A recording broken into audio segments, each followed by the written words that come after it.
24 hours without you having to spend a cent from that money. I know most of you might be like, are you crazy? What you mean?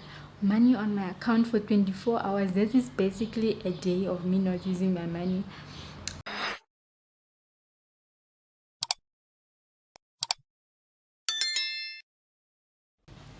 Hello everyone, welcome back to my YouTube channel. My name is Yalo Totoa. If you are a returning subscriber, thank you so much for returning, and if you are new here, a warm welcome to you.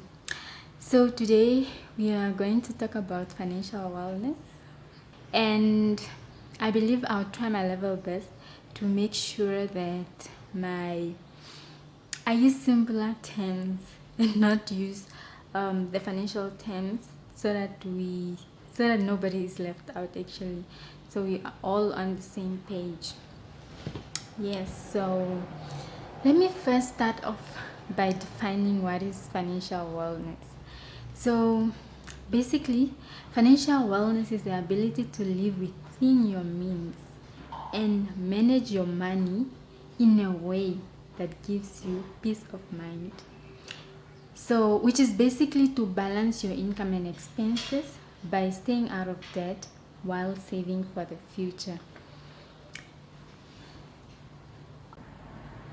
Money or finance is a skill that one can learn or that can be taught. And for a skill to work for you, you have to have it in practice. It has to be in practice for it to really work for you.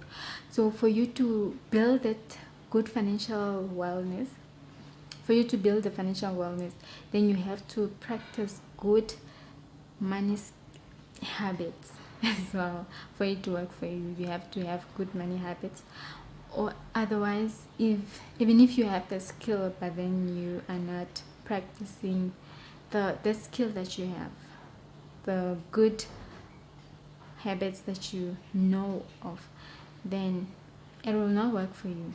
So I'll just give you a few ways on which can be useful for us to build a financial wellness life. Obviously, I'll probably not give all of them that you might have known.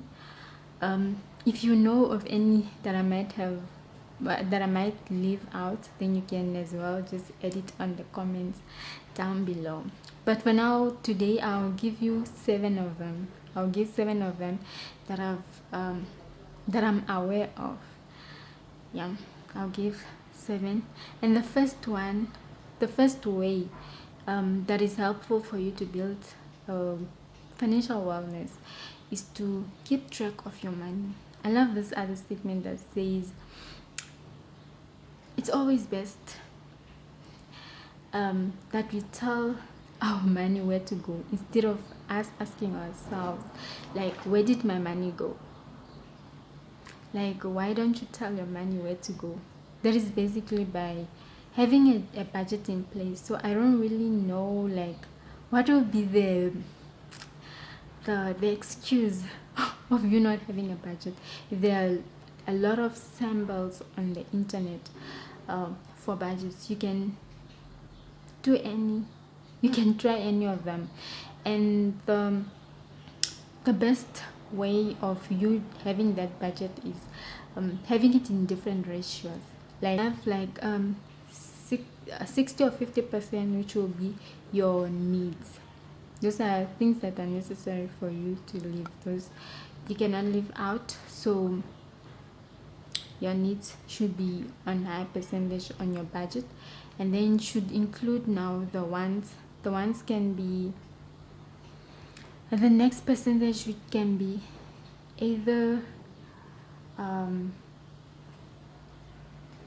which can either be 20, can either be 30 or 20, and then the other portion should be your savings. So your savings should also form part of your budget. So you should have your wants, your needs, and your saving. So yeah, you can get different samples. There are a lot of samples of a budget on internet that you believe can work for you. And the the next step, or the next way to the next way that you can practice to build a good financial wellness is also to have a 24 hours cool off period. That 24-hour cool off period is basically you having, like, when you are paid today, your money will be on your account 24 hours without you having to spend a cent from that money. I know most of you might be like, are you crazy? What you mean? Money on my account for 24 hours? That is basically a day of me not using my money. Yes, I'm telling you, it will save you. You might think I'm crazy by saying that, but it will save you in a long run if you try it. So one of the benefits of that is that it will save you from also spending on things that you're not supposed to spend on, because those 24 hours, if you haven't drafted your budget, then you can have your budget in place and only spend on things that are necessary and not just because there's money on your account, then you're spending. And the other benefit is also that especially if you're using the app, right, then when the money is immediately paid on your account, there are two amounts. There's available amount and the balance. And if there's a mostly if there's a difference, that means that money is on your account. Yes, it's available on your account, but then if you are using that money, it's more like an overdraft. It's not ready to spend yet. It's like you are using an overdraft, and the moment you withdraw or swipe or do anything with that money, it's more like an overdraft. Thereby you will be charged for overdraft fees. So you waiting 24 hours will actually save you from being charged more. Then you will end up saying, no, but this F&B, they're eating our money. But you could have waited like for the few hours and then you just save up. You just save from those charges as well. And you can't say just because it's $30 or $20 that was charged, it's less. But it can be that if you have spent a lot of money, it might be more than that. And any cent counts. Any cent counts. So try by all means to save by that way. Okay, so the third way to build a financial wellness life is to actually have is actually to have an emergency saving, which is basically just in as much as you can have other savings for the future or in the long run, you can as well just have an emergency savings for if an emergency comes up, instead of you going to actually get from your other savings, or maybe trying to borrow in a sense that you are going to put yourself in debt and also be charged more for interest if you go maybe on to a cash loan, or if you decide to